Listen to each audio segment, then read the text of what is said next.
कौन से ज्ञान से कौन सा पदार्थ ग्रहण होता है उसकी चर्चा।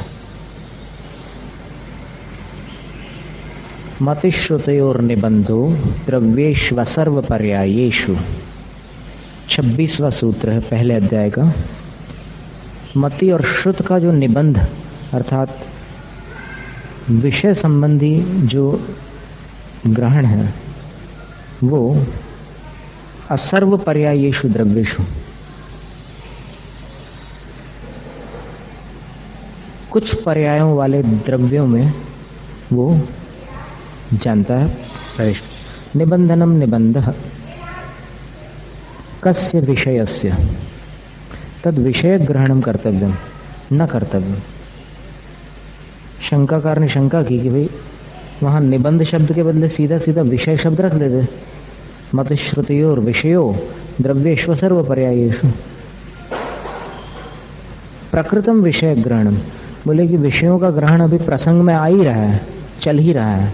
क्व प्रकृतम, कहाँ पर? तो बोले विशुद्धि क्षेत्र स्वामी विषयभ्य इति अत्र।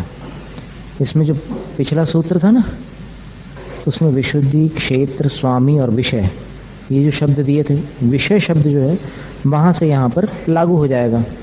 अतस, इसलिए तस्यार्थवशात, उसका अर्थवशात विभक्ति परिणामो भवती इति विशेष।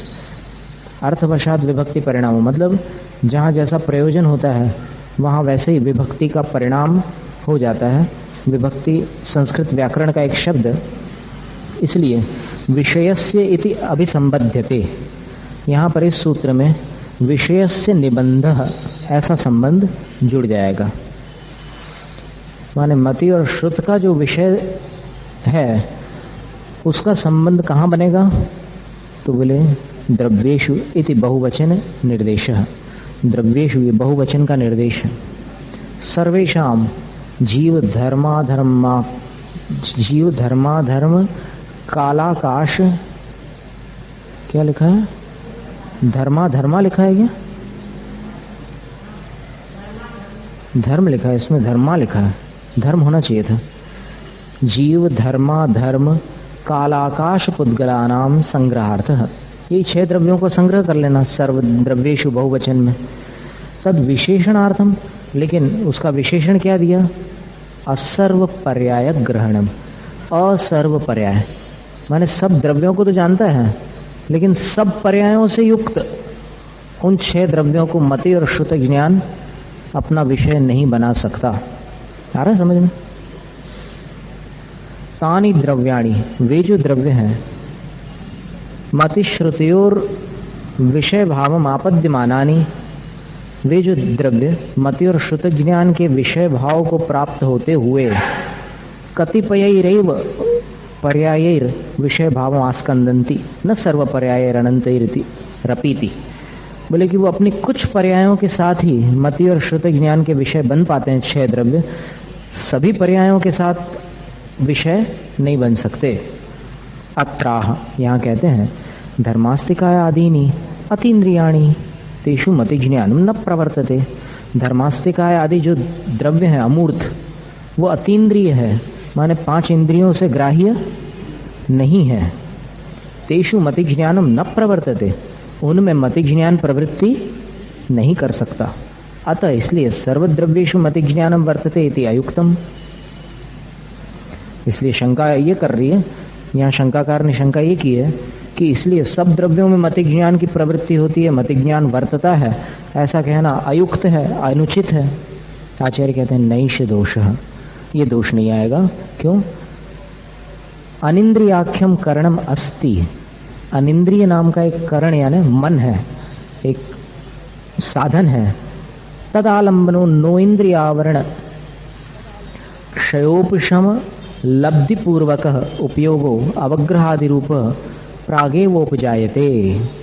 बोलते हैं कि उस मन के आलंबन से नो इंद्रिय आवरण का क्षयोपशम है मूल जिसका, उसकी लब्धि पूर्वक एक उपयोग होता है मति ज्ञान उपयोग, उसमें अवग्रह आदि रूप पहले ही वो मति ज्ञान हो जाता है उसका धर्मास्तिका आदि के बारे में, और फिर ततस्तत्पूर्व श्रुत ज्ञानम, फिर उस मति ज्ञान के कारण कौन सा ज्ञान होगा?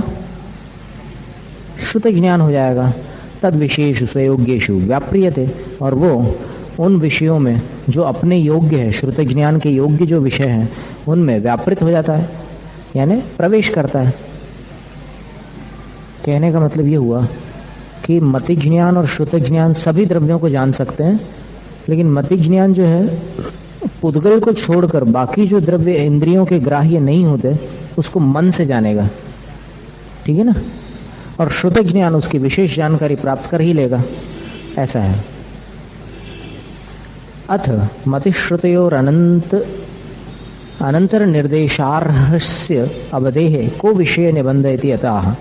अब मति और श्रुति ज्ञान के पश्चात जो कथन करने योग्य अवधि ज्ञान है उसका विषय निबंध कौन सा है, कितना है? तो आचार्य कहते हैं रूपिष्ववधेः, अवधि ज्ञान का विषय रूपी पदार्थों में होता है।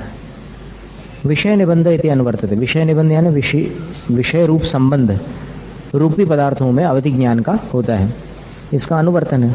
रूपिषु इत्यनेन पुद्गलाः, रूपिषु इस शब्द से क्या लेंगे? पुद्गल। पुद्गल द्रव्य संबंधाश्च जीवा, और पुद्गल द्रव्य से जुड़े हुए जो संसारी जीव हैं उनको भी उसमें शामिल कर लेना पड़ेगा। अकेला पुद्गल द्रव्य नहीं, अगर जीव के साथ भी पुद्गल द्रव्य लगा हो तो ऐसे संसारी जीव में होता है ना पुद्गल, तो उस संसारी जीव को भी अवधि ज्ञान विषय बना लेता है। रूपिष्वेवावधेर विषय निबंधो नारूपिष्वेति नियमः क्रियते, रूपी पदार्थों में ही अवधि ज्ञान का विषय निबंध होता है, न कि अरूपी पदार्थों में भी। ऐसा नियम किया गया है। रूपिष्वपि भवत न सर्वपर्यायेषु, लेकिन ये भी याद रखना कि रूपी पदार्थों में भी अवधि ज्ञान का प्रवेश होते हुए वह सर्वपर्यायेषु न, सब पर्यायों में नहीं जा सकता अवधि ज्ञान। स्वयोग्येष्वेव, अपने योग्य कौन सा अवधि ज्ञान, देशावधि है, परमावधि, सर्वावधि है, तो वो जितनी सीमा तक जान सकता है उतनी ही मर्यादा में पर्यायों को जानेगा, उसके आगे अनंत पर्यायों तक के अवधि ज्ञान की सीमा नहीं बनती। इत्यवधारणार्थम असर्वपर्यायेष्विति अभिसंबध्यते, इस प्रकार का निश्चय करने के लिए पिछले सूत्र में जो असर्वपर्यायेषु शब्द आया था उसके साथ संबंध जोड़ लेना चाहिए। असर्व रूपिष्व सर्वपर्यायेष्ववधेः, ऐसा उसका भावार्थ निकालना। वहां क्या था? मतिश्रुति और निबंधो द्रव्येष्व सर्वपर्यायेषु, वो द्रव्येषु था, यहाँ पर रूपिषु। द्रव्येषु में 6 द्रव्य थे, रूपिषु में पुद्गल और पुद्गल से लगा हुआ जीव या जीव से लगा हुआ पुद्गल, इनको भी ग्रहण कर रहा है। लेकिन असर्व पर्यायेषु, सब पर्यायों को केवल ज्ञान के सिवाय कोई दूसरा ज्ञान जान ही नहीं सकता। पहले ही बता दिया हमने, वैसे आगे बता ही रहे हैं आचार्य महाराज, हमने पहले ही सस्पेंस खत्म कर दिया है।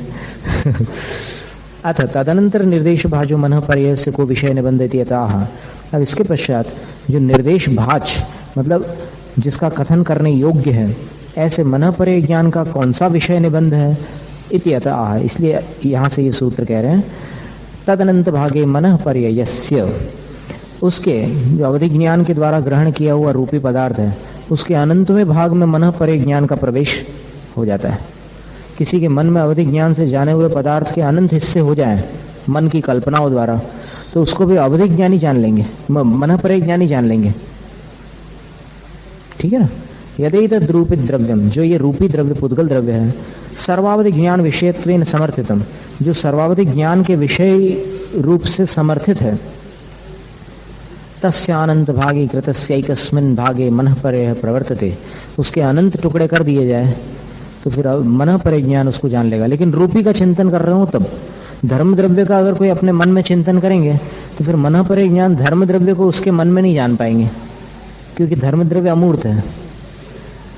धर्म द्रव्य कैसा है? अरूपी है।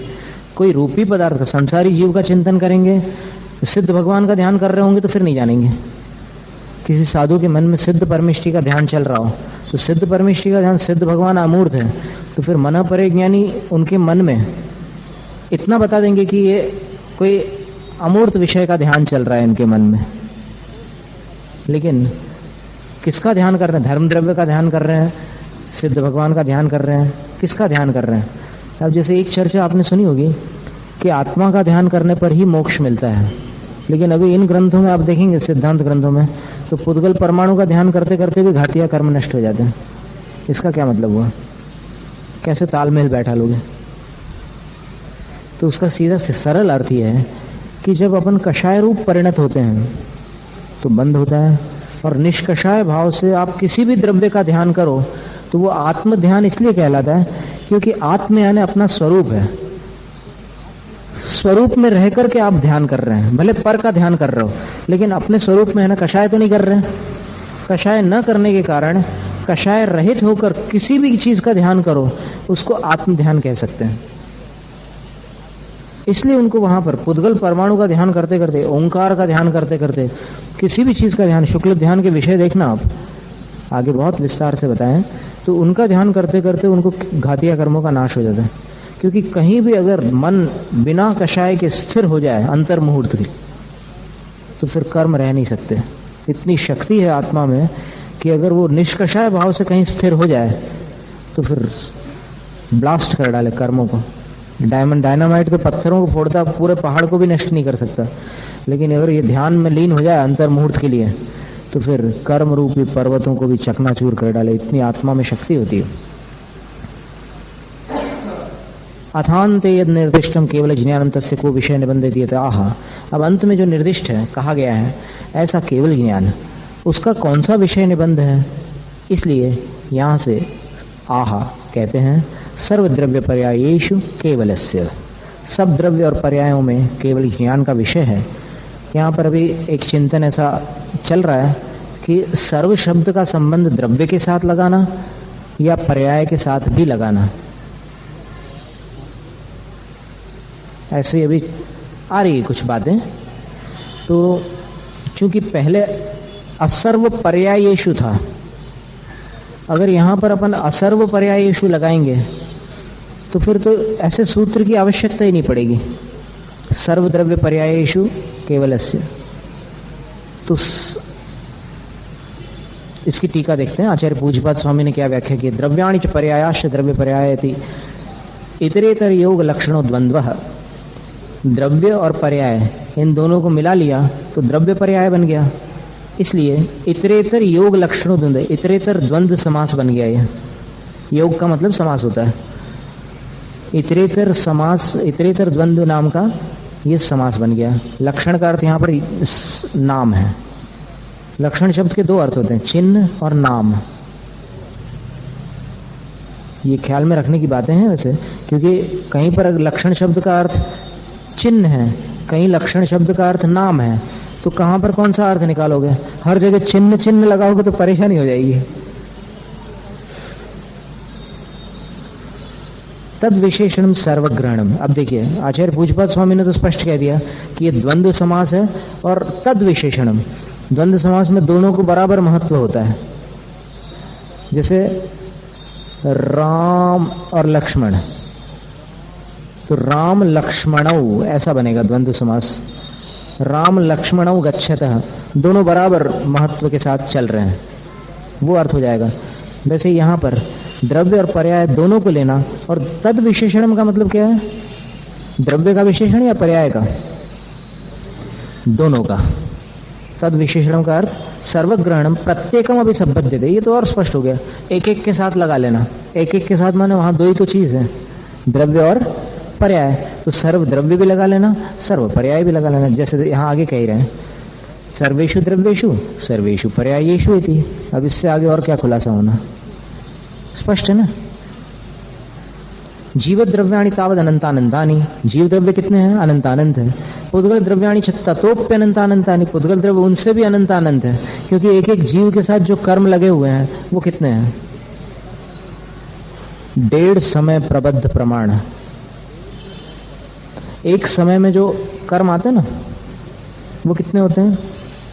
सिद्ध परमेष्ठी जितने हैं उनके अनंतवे भाग प्रमाण आते हैं। माने सिद्ध परमेष्ठियों का जो अनंतवा भाग है वो भी अनंत है, तो उतने परमाणु एक समय में अपनी आत्मा में प्रवेश करते हैं बंद रूप से। तो जब सिद्धों के अनंतवे भाग हैं, उतने परमाणु अपने पास एक जीव के पास है, तो फिर सब जीवों के पास कितने होंगे? तो ततोप्यनंता नहीं, जीवों से भी अनंतानंत पुद्गल द्रव्य हैं। अणुस्कंद भेद भिन्नानि, लेकिन उनके भेद प्रभेद होते हैं, अणु और स्कंद आदि, तो वो भी उसमें शामिल कर लेना। धर्म अधर्म आकाशानि त्रीणि, धर्म अधर्म और आकाश ये एक एक एक इस प्रकार तीन है। आकाशादेक द्रव्याणि, 5वें अध्याय का एक सूत्र है, माने द्रव्यों के जो नाम गिना है ना पहले सूत्र में, अजीव काया धर्माधर्म आकाश पुद्गलाः, तो धर्माधर्म आकाश, तो वहां तक आकाशात आकाश पर्यंत एक द्रव्याणि, एक एक द्रव्य है, माने धर्म द्रव्य एक है, अधर्म द्रव्य एक है और आकाश द्रव्य एक है। कालश्चासंख्येयस, ठीक है, एक वचन है। काल जो है असंख्यात है, काल द्रव्य असंख्यात है। अब इसमें प्रश्न उठेगा कि पुद्गल द्रव्यों में बहुवचन दिया, जीव द्रव्यों में भी बहुवचन दिया, काल में एक वचन क्यों दिया? क्या जवाब हो सकता है इसका? बहुत अच्छा प्रश्न है, सोचने लायक। और संख्या दी है असंख्यात, कालाणु असंख्यात है, लेकिन काल द्रव्य एक कहा, क्या कारण हो सकता है? अलग अलग होने से क्या मतलब? जीव भी अलग अलग है, जीव कहाँ चिपके हैं किसी से? एक जीव दूसरे जीव से चिपका है क्या? नहीं। तो उसका समाधान ये है कि काल जो है वो एक ही प्रकार का है। जीव और पुद्गल की अनेक जातियां हैं, प्रजातियां हैं, उपजातियां हैं, इसलिए उसके भेद प्रभेद अधिक होने के कारण भेद को दर्शाने के लिए बहुवचन दिया है। और काल जो है उसके भेद प्रभेद नहीं है, एक ही जात, पूरे मतलब एक ही है वो, पर संख्या उसकी असंख्यात है। कालाणु एक नहीं है, असंख्यात है। तेषाम पर्यायाश्च, और उनकी जो पर्याय होती है कैसी होती है उनकी पर्याय? त्रिकाल भुवः, तीनों कालों में होने वाली पर्याय। वर्तमान की एक एक पर्याय और भूतकाल की अनंत, भविष्यत काल की भी अनंत। प्रत्येकम अनंतानंतास, और वो सभी अनंतानंत हैं। वर्तमान की भी अनंतानंत है क्योंकि ये द्रव्य अनंतानंत है, भूतकाल की भी अनंतानंत है क्योंकि वर्तमान से कई कई गुने। एक समय में जब अनंतानंत है तो फिर जो अनंत समय व्यतीत हो गए हैं उनमें कितनी होंगी, फिर भविष्य में जो आने वाले समय हैं उनमें कितनी होंगी? तो अनंतानंत होते हैं।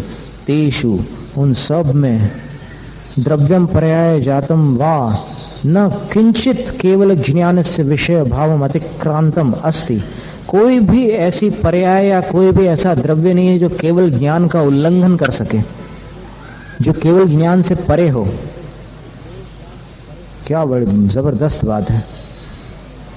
अपरिमित महात्म्यम हि तत् इति ज्ञापनार्थम सर्वद्रव्य पर्यायेषु इति उच्यते, कि उसकी महिमा ही असीम है, यही बतलाने के लिए कहा सर्वद्रव्य पर्यायेषु केवलस्य। सुनकर के कुछ लगता है अंदर में ऐसा एकदम एक बहुमान जैसा वो हलचली आती है ना आत्मा के प्रदेशों में, जब केवल ज्ञान का वर्णन सुनते तो कैसा लगता है? अपने को ये पता नहीं रहता कि पीछे कौन बैठा है, ऐसे मुड़ के देखो तो पता चलता है। और उनको तीनों कालवर्ती सब पर्याय, सब द्रव्यों का ज्ञान एक साथ एक क्षण में है। क्या अपार महिमा है उस केवल ज्ञान की। उनको नमस्कार हो, केवल ज्ञान को भी और केवल ज्ञानियों को भी। अब अपने को जब होगा तब देखेंगे। आहा, विषय निबंधो वधृतो मत्यादि नाम, विषय निबंध का निर्णय कर लिया कि कौन से ज्ञान का कितना विषय होता है। इदंतु, लेकिन यह तो न निर्ज्ञातम, नहीं जाना कि एकस्मिन् आत्मनि स्वनिमित्त सन्निधानोपजनित वृत्तिनी, अपने निमित्त के सन्निधान से उत्पन्न है प्रवृत्ति जिनकी, ऐसे ज्ञानानि योगबद्धेन कति भवन्ति इति उच्यते। एक साथ कितने हो सकते हैं एक जीव में? एक साथ इन 4-5 ज्ञानों में से कितने हो सकते हैं? सम्यक ज्ञान 5 है ना, तो इनमें से एक साथ कितने हो सकते हैं एक जीव के अंदर? तो आचार्य कहते हैं एकादीनि भाज्यानि युगपदेकस्मिन्ना चतुर्भ्यः, एक को आदि लेकर फिर भाज्यानि विभाजित कर लो आप, 2, 3, 4, तो तो आज चतुर्भ्य 4 तक के ले जाना, 4 से ज्यादा नहीं होंगे। एक शब्द है संख्यावाची, एक शब्द जो है संख्या को बतलाने वाला है। आदि शब्दों अवयव वचन है, आदि शब्द जो है वो अवयव वचन है, यानी 1 2 3 ऐसे। एक आदिर येषाम तानी, एक है आदि में जिनके, वे इमानी एक आदीनी, वो एक आदीनी कहलाते हैं। भाज्यानि विभक्तव्यानि, विभाजित करने योग्य, भाज्यानि का अर्थ होता है विभाजित करने योग्य। यौपद्येन एकस्मिन् आत्मनि, एक साथ एक आत्मा में। आकुतः कहाँ तक के विभाजित करोगे, 1 2 3 4 ऐसे कहाँ तक के ले जाएंगे। आ चतुर्भ्यः 4 तक। तद यथा, वो इस प्रकार, देखिए खुलासा कर रहे हैं। एकम तावत केवल ज्ञान में, अगर एक ज्ञान हुआ किसी आत्मा के पास तो कौन सा होगा, केवल ज्ञान। न तेन सहान ज्ञानी क्षयोपशमिकानि युगपद अवतिष्ठन्ते, उस केवल ज्ञान के साथ अन्य जो क्षयोपशमिक ज्ञान होते हैं वे एक साथ नहीं रह सकते। क्षय ज्ञान हो गया तो क्षयोपशमिक ज्ञान का कोई काम नहीं रहा। द्वे मतिश्रुते, अगर 2 हुए तो मति और श्रुत। तीनी, 3 हुए तो मतिश्रुतावधि ज्ञानानि मतिश्रुत मन परे ज्ञानानि वाह। मतिश्रुत अथवा मतिश्रुत अवधि हो सकता है 3, और फिर दूसरा मतिश्रुत और मन परे भी हो सकता है। कोई ऐसे मुनि हैं जिनको अवधि ज्ञान तो नहीं हुआ लेकिन मन परे ज्ञान हो गया, तो ऐसा भी भंग बन सकता है। चत्वारि, 4 ज्ञान हुए तो मतिश्रुतावधि मन परे ज्ञानानि, मतिश्रुत अवधि और मन परे ज्ञान होंगे। न पंच संति, 5 नहीं हो सकते। केवल से असहायत्वात्, क्योंकि केवल ज्ञान जो होता है वो असहाय होता है। असहाय माने किसी सहायक की उसको जरूरत नहीं होती। असहाय का मतलब लाचार नहीं है। असहाय का अर्थ यहाँ पर जिसको किसी सहायक की जरूरत नहीं होती। जैसे श्रुत ज्ञान को मति ज्ञान की जरूरत है, इसी प्रकार सारे ज्ञान जो है कुछ परोक्ष हैं, कहीं ना कहीं से किसी की आवश्यकता महसूस करते हैं। केवल ज्ञान को किसी की जरूरत नहीं होती। अथ योक्तोक्तानि मत्यादीनि ज्ञान व्यपदेशमेव लभन्ते उत अन्यथापि इति अतः। अब जो बतलाए गए मति आदि ज्ञान है वो ज्ञान नाम को ही प्राप्त होते हैं अथवा वो अन्यथा भी हो सकते हैं, अज्ञान भी हो सकते हैं। तो आचार्य कहते हैं मतिश्रुतावधयो विपर्ययश्च, मतिश्रुत और अवधि ये 3 ज्ञान विपर्ययश्च विपरीत भी होते हैं। विपर्यय मिथ्या इत्यर्थ। विपर्यय का मतलब मिथ्या। कुतः, क्यों, बोले सम्यक अधिकारात, क्योंकि अभी यहाँ प्रकरण सम्यक दर्शन का चल रहा है, तो सम्यक दर्शन का विपरीत क्या हुआ, मिथ्या दर्शन। च शब्द समुच्चयार्थ, च शब्द जो है समुच्चय करने के लिए। विपर्ययश्च सम्यक्च इति, वो सम्यक भी होते हैं और विपरीत भी होते हैं। कुतः पुनरेषां विपर्यय, इनमें विपरीतता कहाँ से आ जाती है, प्रश्न किया किसी ने। अब उत्तर दे रहे हैं आचार्य महाराज। मिथ्यादर्शनेन सहायकार्थ समवायात स रजस्क कटुकालाबुगत दुग्धवत, बहुत सुंदर दृष्टांत दिया। बोले मिथ्या दर्शन की संगति के कारण एकार्थ समवायात, उसी जीव में मिथ्यात्व का भी उदय चल रहा है, उसी जीव के पास मतिश्रुत आदि ज्ञान भी है, तो क्या होता है कि मिथ्यात्व की संगति के कारण वो ज्ञान भी विपरीत हो जाते हैं। दृष्टांत दिया कि जैसे धूल जिसमें सरजस्क कटुक आलाबु गत दुग्धवत, धूल भी है और जो कड़वा भी है, ऐसा जो अलाबू फल है तुम्बी, उसमें दूध भर दो तो दूध का स्वाद भी बिगड़ जाता है, दूध खराब नहीं है। उसी प्रकार ज्ञान अच्छी चीज है, आत्मा का गुण है, उपयोग लक्षण हम आगे अगले अध्याय में बतलाएंगे, लेकिन मिथ्यात्वी जीव के कारण, उसके मिथ्या दर्शन के उदय के कारण वो ज्ञान भी सम्यक ज्ञान नहीं रहता, मिथ्या ज्ञान हो जाता। ननु च, और शंका करते हैं, तत्राधार दोषात दुग्धस्य रस विपर्यो भवति, उसमें तो वहां तो आधार का दोष होने के कारण दूध में रस की विपरीतता यानी कड़वापन आता है। न च तथा मत्य ज्ञानादि नाम विषय ग्रहणी विपर्य, बोले कि मत्य ज्ञान, मति और अज्ञान की संधि करना यहाँ पर, मत्य ज्ञान विग्रह करोगे तो ऐसा निकलेगा, और मति ज्ञान में त में ई की मात्रा थी, आ रहा है समझ में। अब यहाँ मत्य ई के साथ अ मिला दिया तो त्य बन गया। तो मति संबंधी जो अज्ञान आदि होते हैं उसमें विषय ग्रहण में तो विपरीतता नहीं पाई जाती, शंकाकार कह रहा है। वहां तो दूध खुद कड़वा हो गया था, लेकिन यहाँ ज्ञान तो सही ग्रहण कर रहा है विषयों को। कैसे? तथा ही उसको खुलासा करके बताते हैं, सम्यक दृष्टि यथा चक्षुरादि भी रूपादीन उपलब्धते तथा मिथ्या दृष्टि मत्य ज्ञान। सम्यक दृष्टि जिस प्रकार से चक्षु आदि के द्वारा रूपादिक को ग्रहण कर लेता है, उसी प्रकार मिथ्या दृष्टि भी ग्रहण कर लेता है मति अज्ञान के द्वारा। जैसे सम्यक दृष्टि को सांप सांप दिखता है, वैसे मिथ्या दृष्टि को भी सांप सांप दिखता है, तो फिर उसके ज्ञान में विपरीतता कहाँ रही? ये शंकाकार पूछ रहा है, हम नहीं पूछ रहे हैं आपसे, आप ऐसा चेहरा मत बनाओ घबराए हुए। ये शंकाकार की शंका आचार्य महाराज के सामने है। यथा च सम्यक दृष्टि श्रुतेन रूपादीन जानाति, और दूसरा दृष्टांत क्या दे रहा है, जिस प्रकार सम्यक दृष्टि जीव श्रुत ज्ञान के द्वारा रूपादिक को जानता है, निरूपयति च, और चिंतन भी करता है, तथा उसी प्रकार मिथ्या दृष्टि भी श्रुत ज्ञान, मिथ्या दृष्टि भी श्रुता ज्ञान, श्रुत के साथ में आ की मात्रा जुड़ी है। वहां अपन बोलचाल में इसको कुमति और कुश्रुत बोलते हैं, तो इसके द्वारा वो भी जान लेता है।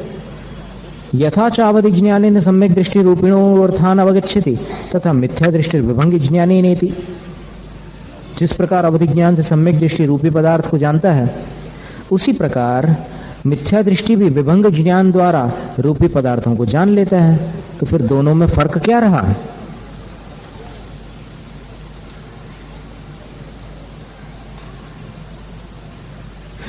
अत्र उच्यते, यहां कहते हैं सदसतोर विशेषाद्य दृक्षोपलब्धेरुन्मत्तवत्। इसकी व्याख्या पढ़ते हैं, सत विद्यमानम असत अविद्यमानम इत्यर्थ। सत और असत, सत का मतलब जो मौजूद है, असत का मतलब जो नहीं है। तयोर अविशेषेण यदृच्छया उपलब्धे है, इन दोनों को समान रूप से यदृच्छया मनमाने ढंग से उपलब्धे जानने के कारण विपर्यो भवति, विपरीतता आ जाती है। जैसे जो भगवान नहीं है उसको भी भगवान जान रहा है, जो भगवान है उसको भी भगवान जान रहा है, या फिर जो भगवान है उसको भगवान नहीं जान रहा है, और जो भगवान नहीं है उसको भगवान जान रहा है। विपरीतता आ गई ना। कदाचित, कभी कभी रूपादि सदपि असत इति प्रतिपद्यते, रूप आदि होते हुए भी नहीं है ऐसा स्वीकार करता है। असदपि सद इति, और नहीं होते हुए भी है इस प्रकार स्वीकार करता है। कदाचित सत सदैव, कभी कभी जो है उसको होने रूप में ही स्वीकार करता है। असदपि असदेवेति, और कभी कभी असत को असत रूप से ही स्वीकार करता है। मिथ्या दर्शन उदयाद अध्यवस्यति, मिथ्या दर्शन के उदय के कारण इस प्रकार का अध्यवस्यति यानी प्रयत्न करता है। यथा, जिस प्रकार पित्तोदयाकुलित बुद्धिर, पित्त के उदय से आकुलित है बुद्धि जिसकी, वो कभी कभी मातरम भार्यायति, माँ को पत्नी बुलाता है। भार्याम अभी माता इति मन्यते, और पत्नी को भी कभी माँ मान लेता है। यदृच्छया यदापि मातरम माताइवैति भार्यामपि भार्यैवेति च तदापि न तत्सम्यक ज्ञानम, और यदृच्छया का मतलब क्या है कि जब मनमाने ढंग से जब इस प्रकार का निर्णय कर रहा है, तो कभी वो माँ को माँ भी मान ले, पत्नी को पत्नी भी मान ले, तो उसका ज्ञान सम्यक नहीं कहलाएगा, क्योंकि उसका ठिकाना नहीं है।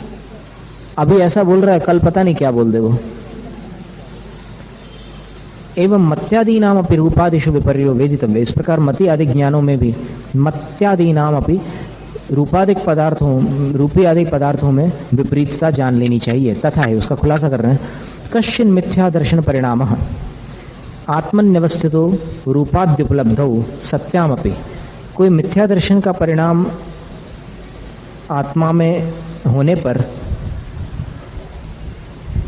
रूपादिक की उपलब्धि होने पर भी कारण विपर्यासम भेद विपर्यासम स्वरूप विपर्यासम च जनयति, वो कारण संबंधी विपरीतता, भेदाभेद संबंधी विपरीतता और स्वरूप विपर्यास को भी उत्पन्न कर डालता है। कारण विपर्यास तावत, कारण विपर्यास क्या है, अब ये प्रकरण थोड़ा सा समझने योग्य है, इसलिए इसको ज्यादा विस्तृत करें क्या, या फिर अगली बार कर लें इसको। तो अभी जितना पढ़ा है अपन ने उसका अपन ख्याल रखो। एक तो केवल ज्ञान की जो महिमा आई थी अपने अंदर, आई हो जिसके अंदर आई हो, बहुत अच्छी बात है, तो उसको अपने साथ ले जाना, को वो अंदर स्मरण करना कि क्या अपरिमित महिमा है केवल ज्ञान की। और फिर ये याद रखना कि अपन पीछे बैठे हुए को भी ठीक से नहीं पहचान पाते, और वो लोकालोक को और सब द्रव्यों की गिनती करके बताया। उसमें उस टीका में कितना विस्तार किया था। जीव द्रव्य अनंतानंत है, पुद्गल उनसे अनंतानंत है, धर्म अधर्म और आकाश एक एक है, और काल द्रव्य असंख्यात है। इन सब के वर्तमान काल संबंधी अनंतानंत पर्याय है, भूतकाल संबंधी उससे अनंतानंत पर्याय, भविष्यत काल संबंधी अनंतानंत पर्याय है। इन सब को केवल ज्ञान ग्रहण कर लेता है एक साथ, एक समय में। इसीलिए कहा कि